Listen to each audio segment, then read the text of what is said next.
The following video will feature heavy spoilers for the entirety of Revolutionary Girl Utena. It will also feature discussions of potentially stressful content, including abuse. Once upon a time, there was a little princess whose parents had died. Before her appeared a traveling prince atop a noble white steed. He comforted the little princess, wiping away her tears and telling her never to lose her strength and nobility, even when she grew up. The prince gave the princess a ring, promising that it would one day lead her back to him. Perhaps the prince visited others, comforting their sorrowful young hearts and promising each that one day they would meet again. Whether or not he did, the result was still the same. The little princess and the other young hearts who had grown up alone in sorrow met at Otori Academy and chose to participate in the dueling game, fighting for the hand of the Rose Bride and the power to revolutionize the world.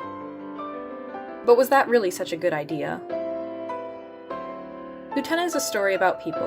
Though it's abstract, fantastical, and often looks more like a fairy tale than any reality we know, first and foremost, it is a show that is highly concerned with the human state. It centers itself around themes of adolescence, trauma, abuse, systems of oppression, and many other concepts that are uniquely related to people in society. Utena initially presents itself with a fairly straightforward, almost shonen premise. Throughout the student council arc, we see a villain of the week style plot play out. But at the end of the first cycle, or revolution if you will, we realize that these characters are not only here to stay, but everything we've been told about them so far is vitally important and will be expanded upon with each new cycle of the dueling game. Throughout the anime's run, we progress through 3 revolutions of duels. Each time, we follow the same order: Saionji, Miki, Juri, Nanami, and Toga, until we finally reach the duel called Revolution with Akio, End of the World himself. With each new loop, we learn more and more about who each character is, how they relate to other people around them, why they are the way they are, and how each of them is ultimately failing to grow into the real world and out of the adolescent, troubled mindset embodied by Otori Academy. Each duelist is a portrait of a flawed human state, and it's not rare for a viewer to easily relate to one or more of the cast members and the problems that hold them back. This is the result of the raw humanity embedded within the series, and it's part of what makes the show so impactful and enduring. Welcome to The Duelist, a short series that will take a closer look at each of the duelists within Utena, dissecting them and attempting to explain what makes each tick. We will examine how they are shaped through the 3 dueling cycles, what makes up each of their cores, and why each was unable to bring about the revolutions they desired. Without further ado, let's begin.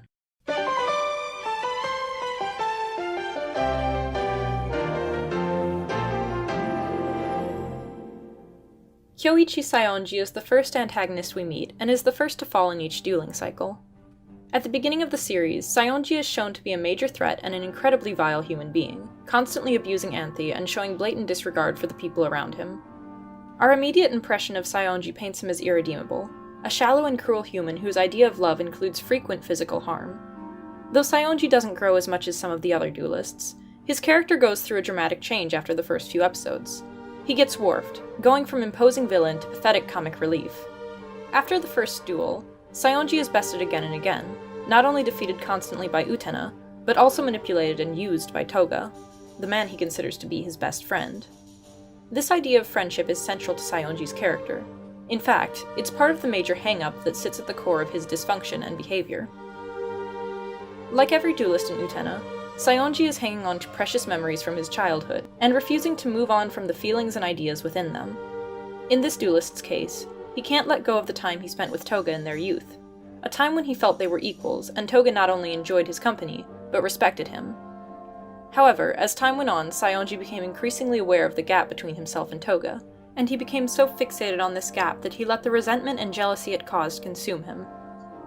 Both respect and Toga are vital things to Saionji. He feels that as a man, he must be respected and hold authority. He tries to force those around him to follow this standard, and this is most apparent in his treatment of Anthy. Saionji subscribes to a very strict and traditional idea of gender roles in relationships and society. Men should be powerful, aggressive, and dominant, like himself, and women should be submissive, domestic, and subservient, like Anthy. In Saionji's eyes, his abuse is justified by his role as the man in the relationship. He can treat the Rose Bride as he chooses because she belongs to him. His adherence to older ideas is further illustrated in his dueling style. Saionji fights in a traditionally Japanese way, practicing kendo and using a katana as his weapon of choice. These traits are part of why he has to be the first duelist Utena ever encounters. Not just because he's the most outwardly twisted and immediately creates a situation in which Utena is compelled to intervene, but because Saionji is emblematic of all the problems Utena as a series tackles: misogyny, toxic masculinity and gender roles, patriarchy, and abuse. These are all deeply embedded in the core of Utena, and Saionji acts as human foreshadowing for the exploration of these horrors that later come. Because of these elements of his character, it's easy to draw parallels between Saionji and Akio. Though Akio ultimately embodies more ideas to a greater degree than the first Duelist, there's still something to be said about their juxtaposition.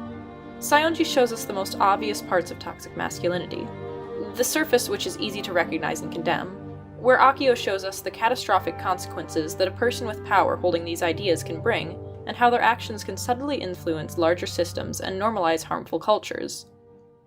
By now we can say with certainty that Saionji himself would resent this comparison, especially his casting as an everyman rather than something special.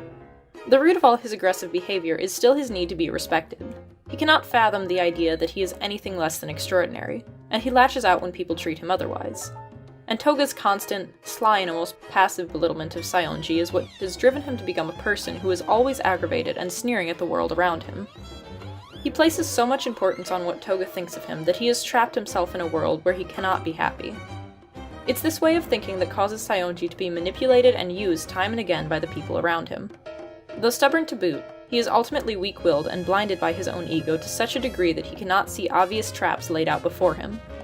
This is why he immediately accepts the fake end of the world letter rather than reviewing it with scrutiny. He's finally been handed the key to surpassing Toga and obtaining everything he thinks he deserves, Anthe included.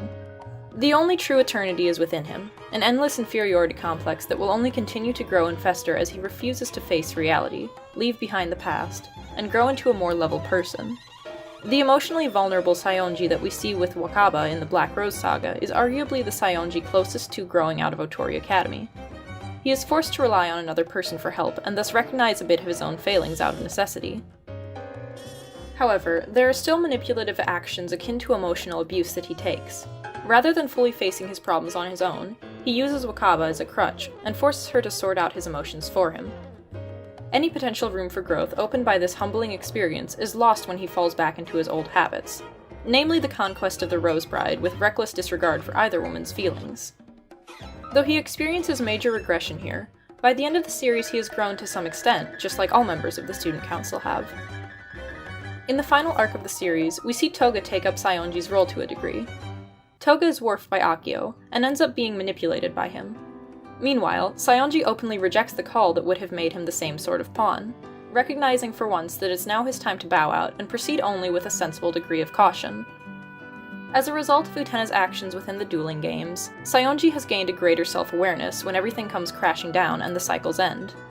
Saionji has the potential to grow as a person, understand and accept his own failings, become a person separate from Toga, and eventually leave the coffin that is Otori Academy.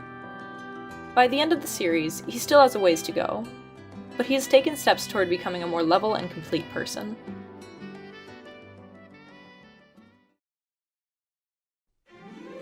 Thank you so much for joining us for this first episode of The Duelist. Next time we'll be talking about Miki, and that'll probably be a bit longer of a video considering I like Miki and the rest of the cast a whole lot more than I like Saionji.